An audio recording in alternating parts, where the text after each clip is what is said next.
Special segment रोज की तरह market के महारथी की हम शुरुआत करेंगे, लेकिन लगातार दूसरे सत्र में बाजार में हम देख रहे हैं कि तेज गिरावट है और निफ्टी की जो कमजोरी है वो है 175 अंकों की।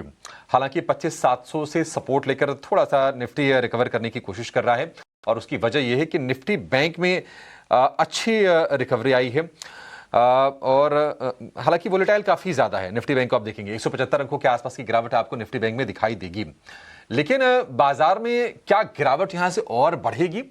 क्योंकि कुछ चीजें बाजार के लिए नेगेटिव हो रही हैं, जैसे कि अमेरिका में बॉन्ड यील्ड्स बढ़ रहे हैं। अगर आप 10 ईयर की बॉन्ड यील्ड देखेंगे तो 4.16% पर चले गए हैं।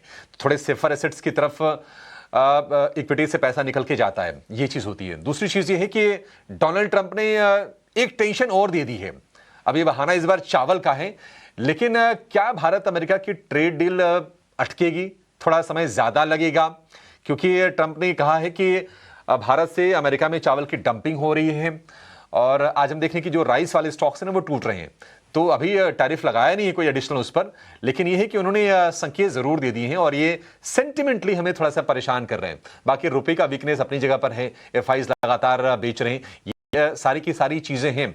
कल हम देखेंगे कि अमेरिका में यूएस फेड की पॉलिसी भी आएगी ब्याज दरों को लेकर, ब्याज दरें घटने की उम्मीद है। तो आपकी रणनीति बाजार में क्या होनी चाहिए, ये जरा समझते हैं। उतार चढ़ाव में आपको करना क्या चाहिए, किन सेक्टर से दूर रहें, ऐसे कई सवाल आपके मन में उठ रहे होंगे और इन्हीं सवालों का जवाब देने के लिए आज हमारे साथ मार्केट के महारथी में जुड़ गए हैं नीरज दीवान।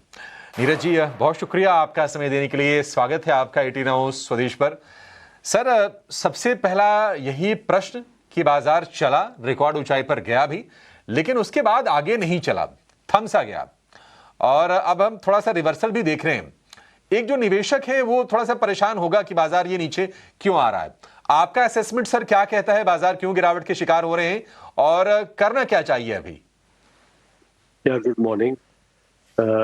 देखो, जिस तरह की मार्केट में भी मूवमेंट आई थी, हमने ऑल टाइम हाई के पास चले गए थे, पर वो बहुत थोड़े से स्टॉक की वजह से गए थे। तो एक थोड़े से 5-6-10 स्टॉक कितनी देर तक ऊपर जाते रहेंगे, जब ब्रॉडर मार्केट, जो लार्जर मार्केट है, वहां पे हमने किसी तरह की रैली नहीं देखी। इनफैक्ट वहां पे लगातार प्रॉफिट टेकिंग चलती रही।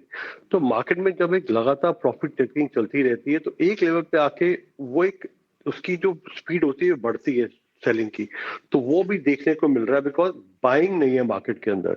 ब्रॉडर मार्केट में आप निचले शेयर में देखें या टॉप 7-8 शेयर्स को छोड़ दें तो बाइंग कहीं देखने को नहीं मिल रही। तो थोड़ी सी भी सेलिंग आती है तो ऑब्जॉर्ब नहीं हो पाती।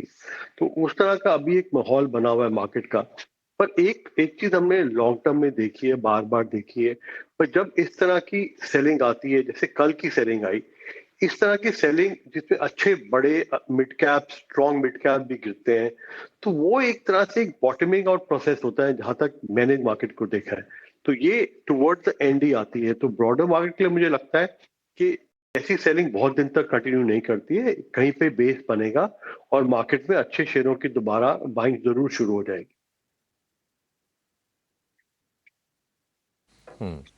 नीरज सर, तो फिर प्रश्न ये भी है, और देखिए इस चीज को लेकर ना कंसेंसस है, तमाम लोग, सब लोग यही कह रहे हैं कि नहीं पूरा बाजार चला नहीं, तो वो जो टोन में जो एक्साइटमेंट होनी चाहिए ना नए हाई बनने की, वो एक्साइटमेंट तो रही नहीं।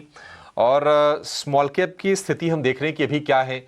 अगर हम मौजूदा स्थिति की बात करें तो लगातार 5 सेशन से स्मॉल कैप इंडेक्स में हम नरमी देख रहे हैं।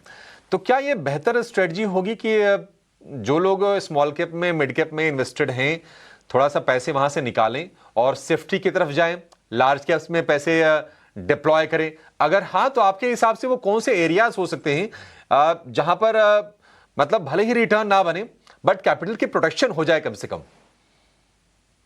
देखो, पोर्टफोलियो जो होता है वो उसमें एक definitely large mid small cap का पार्ट होना चाहिए प्रोपोर्शन के हिसाब से, आप रिस्क टेकिंग एबिलिटी के हिसाब से। अगर आप 30-40% लार्ज कैप में डालते हैं तो आप उसको मेंटेन करें। अगर आप स्मॉल कैप, मिड कैप में 20-30-40% एक्सपोजर रखते हैं तो उसको रखें। इस वक्त जब small cap mid cap credit कर गए हैं, एक साल से आप देखें कई small cap mid cap 30-40-50% down होंगे। इस वक्त मैं रिकमेंड नहीं करूंगा कि आप वो बेचें अच्छे stock. Mid cap small cap में भी कैटेगरी होती है, आप अपने जिससे आप एडवाइस देते हैं उससे एडवाइस देखिए। अगर आप अच्छे स्टॉक्स हैं जिनमें उनकी इम्प्रूवमेंट हुई है अर्निंग में, या किसी वजह से थोड़ा सा स्टैग्नेशन भी आया पर आगे का आउटलुक अच्छा है, तो उनको आप ना बेचें इस वक्त। बल्कि अच्छे स्टॉक में करेक्शन आ रही है तो आप थोड़ा ऐड कर सकते हैं, बट आप स्लोली ऐड करें, आप एकदम बाइंग नहीं करें, बिकॉज हमको नहीं पता मार्केट का बॉटम आज होता है, कल होता है, महीने में होता है, वो कोई टाइम नहीं कर पाता। बट आप अच्छे स्टॉक में थोड़ी थोड़ी बाइंग जरूर कर सकते हैं, वो मिड स्मॉल कैप में हो तब भी आप कर सकते हैं। लार्ज कैप स्पेस में अगर आप ऑलरेडी हैं और वहां पे भी पॉकेट्स हैं जहाँ पे अभी भी लगता है कि अच्छी वैल्यूएशन कंफर्ट है और आगे चलते हुए आउटलुक अच्छी है। आपने देखा बैंकिंग स्पेस में बहुत अच्छी रैली देखने को मिली, वहां पे मुझे अभी भी लगता है कि स्ट्रेंथ है, और आगे अगर ये डिप में आपको अपॉर्चुनिटी मिलती है तो whether it's large cap space में, जैसे आईसीआईसीआई बैंक जैसा स्टॉक है जिसने कंट्रीब्यूट नहीं किया था इस रैली में ज्यादा, तो वो मुझे लगता है कि काफी अच्छा स्ट्रॉन्ग बैंक है जिसकी नेम्स अच्छी हैं, ग्रोथ उसकी अच्छी आ रही है उसके अंदर।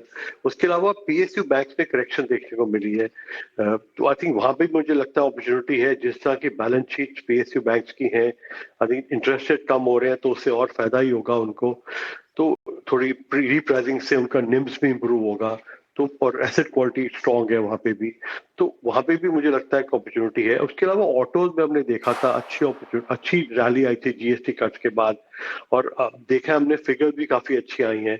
इस क्वार्टर में पूरा इम्पैक्ट भी आ जाएगा जीएसटी कट से जो बेनिफिट हुआ है, तो वहां भी मुझे लगता है अगर आपको इस डिप में अपॉर्चुनिटी मिलती है ऑटो एंसिलरी में भी आप देख सकते हैं। उसके अलावा सेकेंड हाफ में हमने देखा कि जो प्रोजेक्ट कंपनीज होती हैं जिसमें ऑर्डर बुक होती है, जैसे whether it's infrastructure, capital good, engineering, वहाँ पे सेकंड हाफ काफी अच्छा रहता है इनके लिए, तो वहाँ पे भी आई थिंक अपॉर्चुनिटी देखनी चाहिए। वहाँ भी आपको देखना चाहिए किन स्पेसेस में आपको इन्वेंट्री, आपको अभी एंट्री वैल्यूएशन अच्छी है। तो बट जो टैरिफ के रिलेटेड स्टॉक्स हैं, टैरिफ के रिलेटेड सेक्टर्स हैं, वहाँ पे बिकॉज जो 50% टैरिफ लगा था, जिस तरह के रेट्स आए थे, वहां से अभी भी काफी ऊपर रिबाउंड कर गए हैं, वो करेक्शन के बाद भी वहां से काफी ऊपर है। तो वहां पे थोड़ी क्लैरिटी की वेट करनी चाहिए, बिकॉज टैरिफ की तरफ से अभी कुछ समझ नहीं आ रहा है कि अभी कितना टाइम और लग सकता है यूएस ट्रेड डील में, तो वहां से थोड़ा सा अभी आप उसको अवॉइड करें। पर बाकी डोमेस्टिक फोकस स्टॉक्स में डेफिनेटली आप अपना एक्सपोजर रख सकते हैं और थोड़ा बढ़ा भी सकते हैं।